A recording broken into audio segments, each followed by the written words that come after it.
Hello, everyone, and welcome back to the One and O podcast. I'm Avery Hill. I'm like the Winterman. And I'm Lyle Onstein. Today, we're going to go over some of the biggest things that happened with Penn State in the last couple of days. We're going to start with recruiting, and then we'll transition into Alonzo Ford. Guys, Penn State lost out on a lot of big time recruits this last couple of days. What stood out the most to y'all? I think you got to start with the fact that Notre Dame won 3 of the recruiting battles. And you talk about this like rivalry that's like brewing or whatever. But those are tough losses on the recruiting trail for Penn State. You had Joey O'Brien, number 1 or 2 player in Pennsylvania, depending on what recruiting service you're looking at, going to Notre Dame. This is LaSalle College, one of the best players in the state.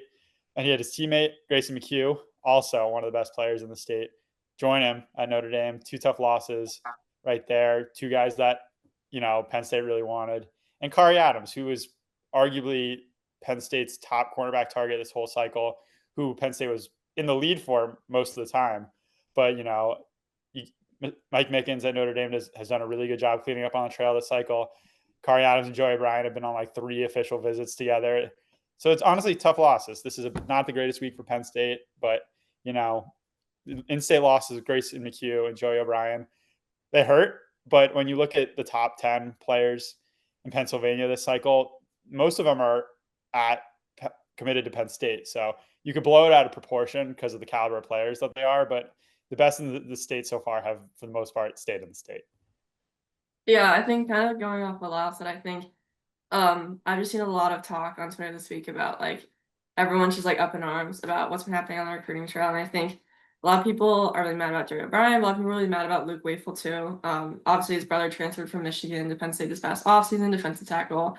Luke Wafel's one of the best players in the country. I think a top 50 guy for 247, like the number 1 player in New Jersey. Yes, in New Jersey. And so I think him going across the country to USC, I think a lot of people were upset about that. I thought it was interesting too because he was crystal ball to Ohio State and then ended up going to USC. So I just don't know if Penn State was ever really like in that like all the way through. I also think there were reports of him having like $1 million deals to like go to USC, and I just don't think Penn State was ever offering that kind of money. But I do think a lot of it is being blown out of proportion just because of how it's all happened. I think because it's all happening in the span of a week, everyone's like, what the heck is going on? And I think when you lose the number 2 player in Pennsylvania to Notre Dame, who just beat you in the Orange Bowl and the College Football semifinals, and same with Corey Adams and everything like that, I think it just makes a lot of people upset and angry. But I think at the end of the day, James Franklin's always been a really good recruiter, and I think that Penn State will be able to, maybe they even flip one of these guys. Who knows? I mean, they flipped Andrew Rolish super late last cycle, so who knows what could happen. But yeah, definitely tough for Penn State this week. Yeah, I mean, I think a lot of fans are really up in arms on Twitter. Like we've seen it. Like it's a tough blow. Like I get it because if you think about the span of what 2 3 days and you're losing 4 stars and borderline 5 stars all in a couple days, it's hard. I mean, I think at the same time though, like there is not really much to panic about because if you look at Penn State's recruiting class, they're still number 7 overall. I mean, you still have the number 1 player in the state, which is the biggest priority. If you're going to go in state, you want to get the best guys, like the best in PA, stay in PA. That's been James Franklin's mantra the whole time, and he's been able to do that with guys like Kevin Brown. I mean, you still have Messiah Mickens on board. Even the guys that Penn State's gotten in recent days, they have been, a lot of 4 star talent. Might be up to I don't know if they're at 10 yet. Are they at 10 4 stars yet? Close. If not, they're nearing 10 4 stars. You have a lot of talent and a lot of guys that will be 5 stars by the time they get to Penn State. I think Kevin Brown after this season easily goes up to 5 star status. He's probably 5 star to some people, in some recruiting services anyway. So I don't think it's as big of a panic as Penn State fans are kind of making it to some point. I think again, you want to win these recruiting battles. I think that if you look beforehand and you see Grayson McHugh, Sincere Johnson, which we knew he wasn't going to go to Penn State, but Luke Wafel, Kari Adams, Joey O'Brien, you look at that whole list and you're like, maybe I can get 1 guy, 2 guys, and you get nothing. I get that there's panic there, but I don't think that, it's the end of the day.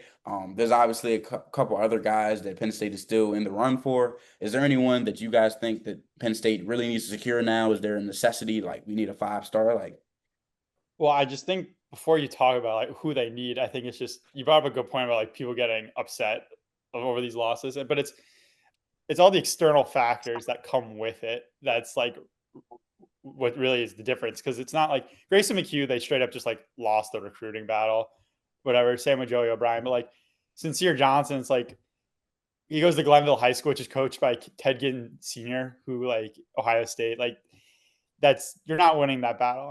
And then with Yeah. Luke Wayfield, it's the fact that they're millions of dollars reported in NIL, which USC I feel like is just given up for the president plan for the future with all this money that they're spending. And before July 1st, with these new NIL rules and everything, they're just emptying out anything they got. And it's just because like when you've got Owen Wayfield coming in, USC 7-5, the Penn State beat last year after coming off a semifinal in the college football playoff. It's like in theory that should be a winnable recruitment, but it's like, but at the same time, I know Lexi mentioned Andrew Olish flipping.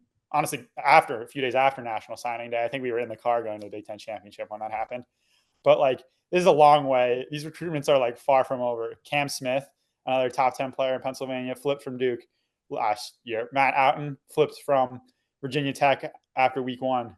Like, this stuff happened. Brian Kordovich from Purdue, which I don't think he would have committed here had he known that Andrew Ellis was going to come a few weeks later. But anyway, but it's like this stuff happens all the time. Like DJ McClary flipped from Rutgers this time of year. Alvin Henderson flipped to Auburn. It's like the recruiting world is so fluid. Like this stuff happens all the time. So, but and going back to your question, guys left. Like Penn State fans are going to end up probably getting a few 3 stars. Like it doesn't like you see them develop over time. It doesn't matter. Big names left. You've got Carter Meadows, another similar caliber defensive end to Luke Wayful, Manuel Iannacho, who is committing, I think, within the next 2 weeks or something after his Oregon official visit. And Oregon's been the heavy favorite. But like he said, he's coming to the whiteout game, whatever. So if he ends up committing to Oregon when Penn State plays Oregon, I don't know if he's buying his own ticket there. They're going to give him a little credential as a recruit. But like these guys are going to might show back up on campus, all of them. Like Joey O'Brien and Grace McHugh, you're in state. Like last year, you saw Lex Cyrus, who committed to South Carolina, top 10 player, show up for a game. Matt Zollers was at the Ohio State game, who was one of the number 1 or 2 players in Pennsylvania, quarterback who committed to Mizzou, who you could argue if Penn State wins that game, Matt Zollers flips, but like they didn't, so it doesn't matter. And then you saw Quincy in like New Jersey, like Quincy Porter, Ohio State wide receiver commit, was here as an Ohio State commit, just showed up out of nowhere. So Luke Wayfield's for sure going to come to a game as a fan or maybe as a recruit. It's not like he's not going to go see his brother play on an off day. So it's a long way to go.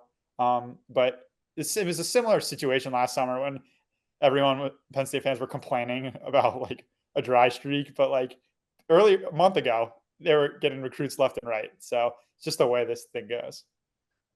Yeah, it's just kind of going off what Lyle said. I think anything can really okay. Just talk. I don't know what to say, Avery. I'm like, you wanted me to take over? Yeah, just take over, please. All right. Yeah. Yeah, I mean, I think the biggest thing with that is really getting those flips and things like that. Like, I think you can realistically look at this list now and say, okay, there are guys that I can flip. You can talk about, again, with Iannacho. I think if I am Penn State, I'd rather him commit to Oregon now, and then we can try to get him on the back end, because I think it'll be a little harder to try to get him and, try to get him committed and stayed with just, I mean, he's a high profile guy. I think he's number 5 in the country. He's ridiculously big. I think I was looking at his Twitter. He was squatting like 650, something like that. Like Same. Even I don't touch those numbers. Like I'm close. Lyle has it, but I'm not like that. So he's going to be a high profile guy. Like a lot of money is going to get thrown his way. So I think that's one that you can really see is like, okay, I can try to flip this guy. I can get him to the Oregon game. I can show him this is how we get it done. Like he can watch, Vega Iwane. He can watch Drew Shelton. He can watch guys like that. Watch Phil Trout-Wayne. And obviously, as Lyle said, there's a lot of factors into recruiting. A lot of people try to assume that, oh, my brother went here, or my cousin went, or his cousin went here, so he's going to commit there. That's not always how it works. I think there's so many more factors to it. You have money, you have fit. Just because one brother plays this way does not mean the other brother plays that way, even though sometimes that is the case. You talk about coaching, various other connections that have a factor, even just the chance to play with high school teammates, things like that. Like there's cases in many instances. I mean, you can look all the way to the NFL and see guys that want to play with former teammates with, Jair Alexander making that sad decision to join the Ravens. Like there's many many different scenarios like that. So yeah, I think there's a lot of factors to this, and I think that in terms of recruiting, Penn State fans are in for a wild ride. And I think at the end though, I think they'll be pretty happy with what they get. I mean, you talk about the development. Not only is James Franklin able to develop 3 stars, he's able to get 3 stars that eventually turn into 4 and close to 5 stars.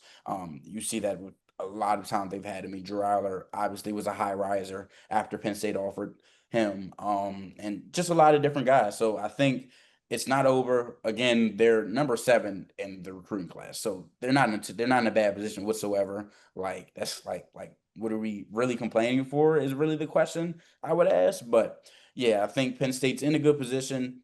This week didn't go how they wanted, but I don't really think it's over. No, it's not. They're going to get more guys. It's just a matter of like when, you know, it's a dry streak. So what? It is one more official visit weekend.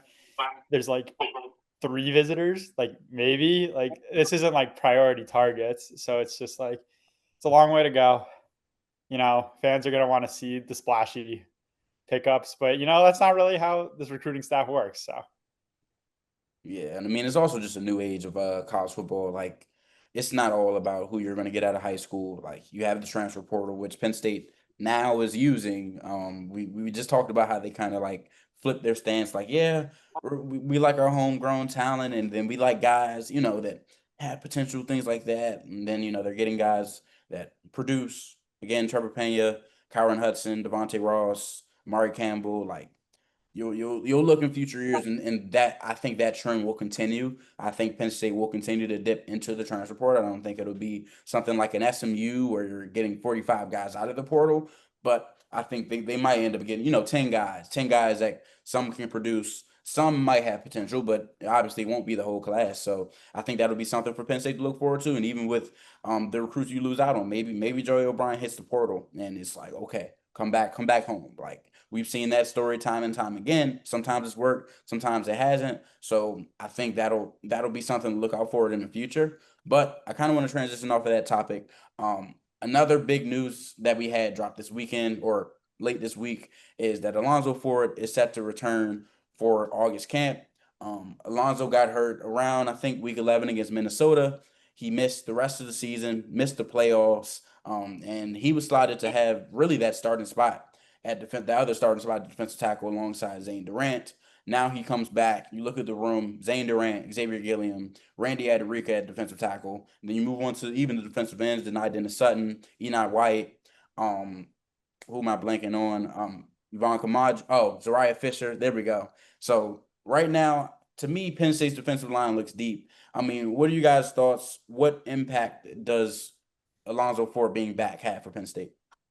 I think it just really makes this defensive line just a lot more like I don't want to say like there's a lot more veteran presence now, which like there already was, but I think it's different having a redshirt freshman Xavier Gilliam slotting in next to Zane Durant, who has All American potential, and Alonzo Ford, who I think is a 6-year guy. Yeah, 6 years. 6-year guy. Okay, I wasn't sure if it's 5 or 6, but a 6-year guy. So I think that just adds a lot of experience because Xavier Gilliam played in a couple games last year, but nothing high stakes, nothing crazy. And if you're expected to start alongside Zane Durant in your second year, there, I mean, obviously the staff has a lot of confidence in you, but that's a lot to ask. And so I think Alonzo being back also puts pressure on the other defensive tackles like Xavier Gilliam. If Xavier Gilliam really wants to start, I mean, he has to beat out Alonzo Ford for that job. So we should interested to see how that shakes out because I wouldn't rule out Xavier Gilliam as a starting defensive tackle, but I do think Alonzo Ford is a heavy favorite just because of his experience. And I think, yeah, it's just that defensive line is gonna have so much experience. Obviously, Zariah Fisher is a 6-year guy, Denai is a senior, Zane Durant's a senior. So it's just gonna be a super experienced defensive line. I think Alonzo just adds back to that. yeah, Alonzo came along at the end of or the middle of the season last year, and he surpassed Hakeem Beamon, to play at number 4 defensive tackle. Obviously, he was still behind Josiah Izzard, Devontae Thomas, Zane Durant.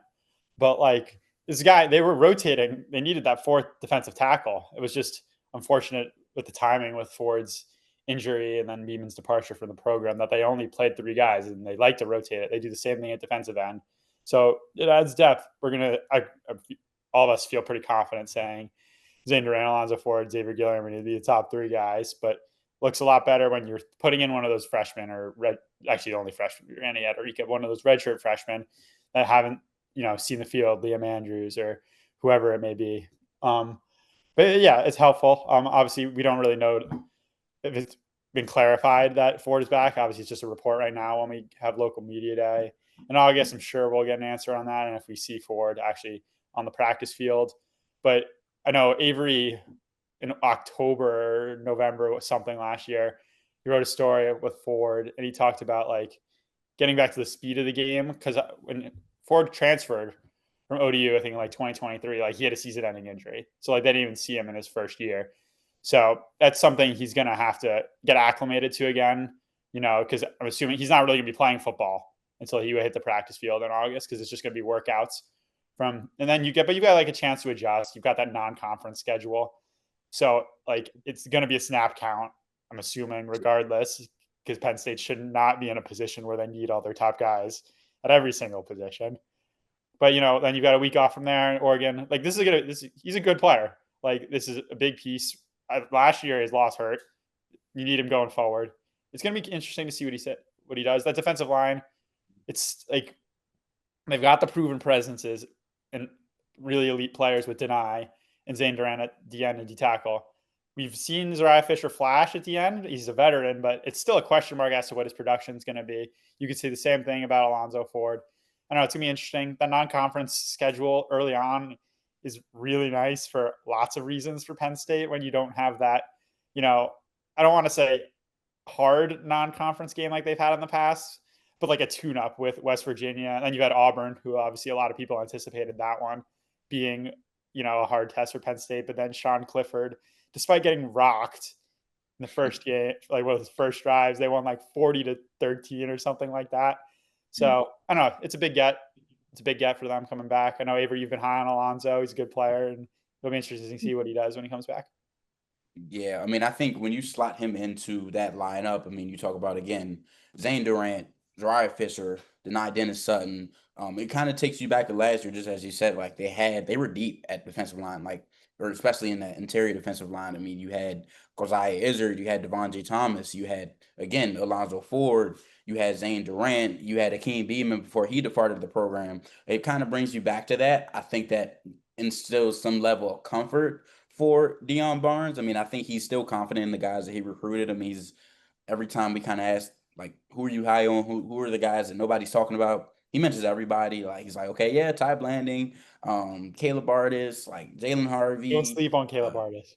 yeah, don't sleep on Caleb Artis. I mean, he's their power guy. So I think he's still, I don't know, is he still injured? I think I feel like in um theory, he didn't play in the blue white game. Yeah. yeah, so in theory, he's still injured as well. So like he's a power guy that could really make some contributions. I mean, he has experience. Even if it's not on the field, I think his experience as a veteran can kind of help guys get up to speed. I mean, I know Xavier Gilliam said he's also really close to Alonzo Ford, which that competition should be a really good and really healthy competition.